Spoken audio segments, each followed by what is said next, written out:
Alright, so if you're still with me as we proceed through this teardown to fix the intake manifold leak, I appreciate you sticking with me.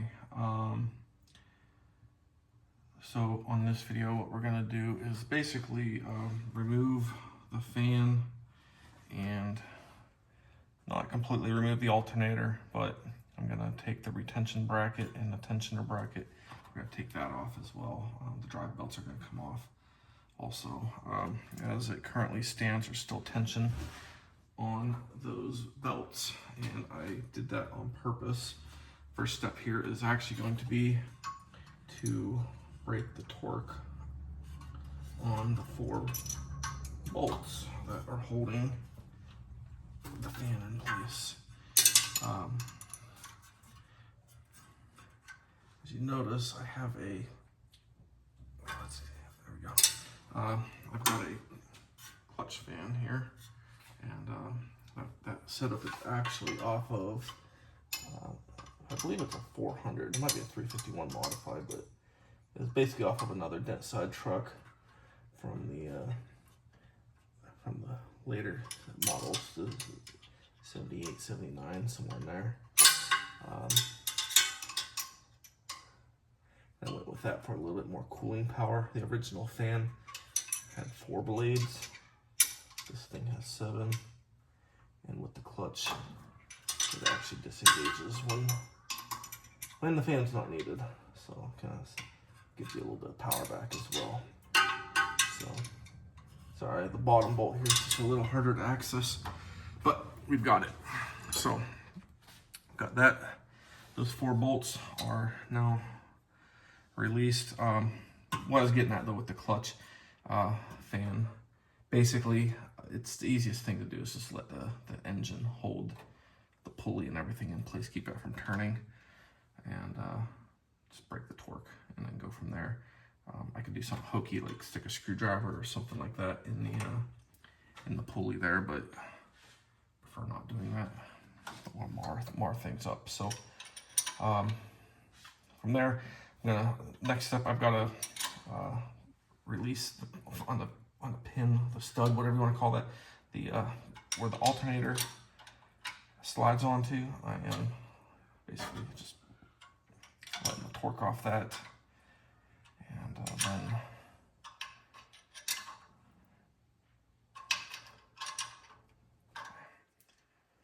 there we go.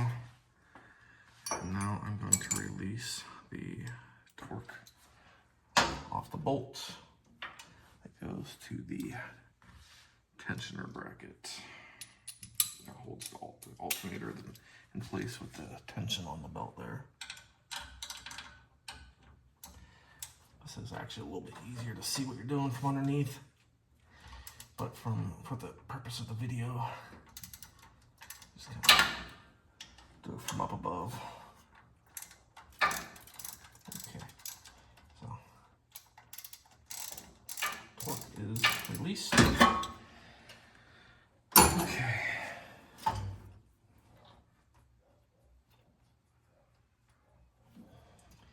And I'm going to take the belts off first here.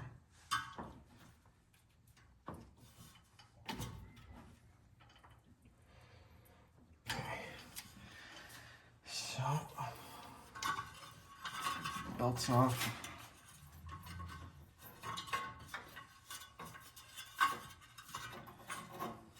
As mentioned on an earlier video, or the previous video actually, the dual belt setup is something you'd find on the 1-tons with heavy duty alternator setup. We called it heavy duty. Something I retrofitted onto this truck, and it allows me to run the high amp alternator.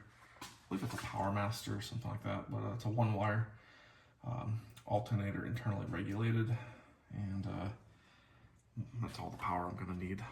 The biggest draw on things on this particular vehicle is actually the stereo, and how I've only got 2 speakers going to that thing right now, so I don't really have a lot of draw, so I don't have I don't have major power issues. In fact, the factory alternator would have made enough power, but as you can see, I'm trying to keep things nice and clean and simple inside here, and those factory alternators were externally regulated and had probably more wires in that harness than what you're looking at right here, including the spark plug wires. So it was a mess, and I just didn't want to deal with it. So one wire going to the battery, and that's it. Super easy, simple, clean. So I've got 2 of the bolts out. These are actually a fine thread, so they take a little bit longer to take off. Again, I've got ARP hardware holding the fan on if you are in need of replacing your hardware. Highly recommend ARP. Costs a couple of bucks, but it's not going to fail you. You'll probably be replacing the component again before the hardware fails you. So, got one left. I'm going to hold on to the fan, although it's kind of got a little shaft that it slides onto. I'll hold on to it so I don't actually put a hole in my radiator. Be careful. Okay, and that's it. 4 bolts. Fans off. Set that aside. And from there, let me see here. I'm trying to see if you can make it out on the video. Okay. So I'm gonna go ahead and move this around a little bit. So I apologize if it gets a little bit shaky. So the first bolt, the stud, if you will, basically I relieved the torque on that thing. From there, I'm actually gonna take the pivot bracket. Let me get a good angle on that. Sorry, I've got a tripod on the phone here. I'm filming with an iPhone. I'll take the tripod off and just get right up in there. Okay, that's better. So I'm going to be taking the, I'm referring to as the tension bracket. Basically take that off, and then actually the water pump pulley can be slid off as well. I'll take that off, and then the alternator retention bracket is also going to come off. So that is what I'm working on next. I've got to put you back on a tripod because I cannot do that with one hand. So try to get you back in position here. Tilt this down a little bit more. Sorry if you get to see half the battery. Oh, that's actually pretty good right there. Have the tripod set up hovering over the battery, which is disconnected, by the way. I've got the ground disconnected. One of the first things I did. I didn't show that, but anyway, pulley slides right off. I'll set this over here.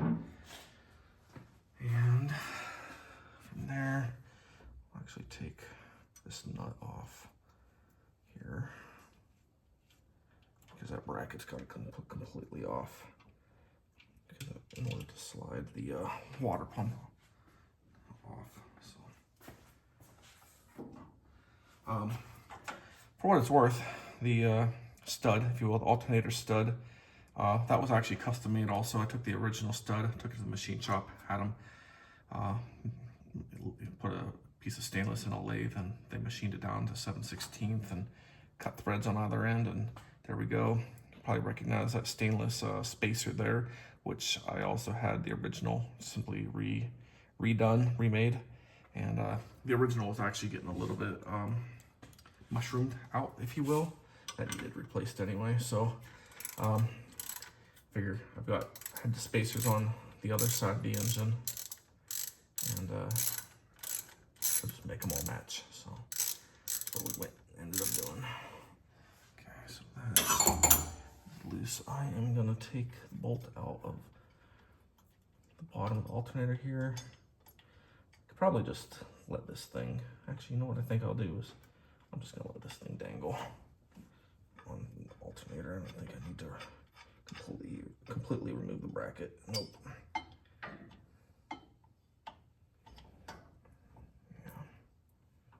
Okay, that'll work.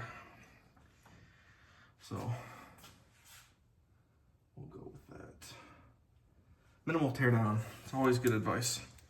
Whatever you're doing, don't tear it down any farther than you have to. And again, I know there's folks wondering, why am I taking a water pump off to remove the intake manifold? Again, it's this hose right here. If you could see it. Oh, no, it's just off screen. It's this hose right here. That hose is a little it's referred to as the bypass hose. And so even if your thermostat is completely closed, a little bit of water is actually getting to your water pump, so you're not running it dry. Allows water to continue circulating, not as much as you would with an open thermostat, but keeps your water pump from cavitating, and keeps everything happy.